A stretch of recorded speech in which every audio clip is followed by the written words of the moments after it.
ধর্মভিত্তিক দলগুলো নির্বাচন পেছানোর অপচেষ্টা করছে বলে অভিযোগ করেছে বিএনপি। আর জাতীয় নির্বাচনের আগে গণভোটের কোনো সুযোগ নেই বলে আবারও জানালেন বিএনপি মহাসচিব মির্জা ফখরুল ইসলাম আলমগীর। জুলাই সনদ থেকে নোট অফ ডিসেন্ট বাদ দেয়াকে জনগণের সাথে প্রতারণা বলে মন্তব্য করেন তিনি। খালিদ ইবনে মিজানের রিপোর্ট। শনিবার জাতীয় প্রেস ক্লাবে জাতীয়তাবাদী মুক্তিযোদ্ধা দলের আয়োজনে এই আলোচনা সভায় বক্তব্য দেন বিএনপি মহাসচিব মির্জা ফখরুল ইসলাম আলমগীর।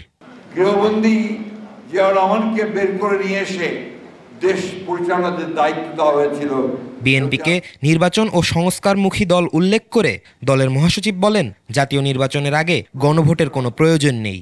গণভোটের কোনো প্রয়োজন ছিল না, তারপর আমরা রাজি হয়েছি যে ঠিক আছে, ওকে বলছে ঠিক আছে আমরা করিয়ে দেব। আমরা বলেছি যে নির্বাচনের দিনই গণভোট করতে হবে। জুলাই সনদ থেকে নোট অফ ডিসেন্ট বাদ দেয়াকে জনগণের সাথে প্রতারণা বলে মন্তব্য করেন বিএনপি মহাসচিব। সেই নোট অফ ডিসেন্ট লিপিবদ্ধ করা হবে এবং সেটা এখানে রাখা হবে, সনদে রাখা হবে, রাখা হয়েছে, এটা তো আমরা সই করেছি।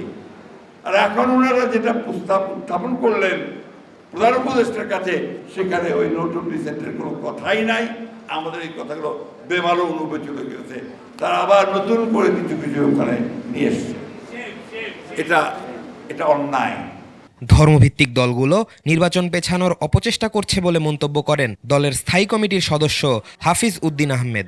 আজকে ক্ষমতায় যাওয়ার লোভে একটি ধর্মভিত্তিক রাজনৈতিক দল দেশে নানা রকম বিশৃঙ্খলা করার চেষ্টা করছে, নির্বাচনকে পিছিয়ে দেবার কিংবা বানচাল করার চেষ্টা করছে। বিচারের মুখোমুখি করার জন্য শেখ হাসিনাকে ফিরিয়ে দিতে ভারতকে আহ্বান জানান বিএনপি নেতারা। ভারত সরকারকে খুব পরিষ্কার করে আমরা বলতে চাই যে হাসিনাকে আপনারা বাংলাদেশে ফেরত দিন এবং তার যেখানে বাংলাদেশের আইনে যে বিচারের মুখোমুখি তাকে হবে সেই বিচারের মুখোমুখি করার ব্যবস্থা করে দিন। খালিদ ইবনে মিজান, 21 টেলিভিশন, ঢাকা।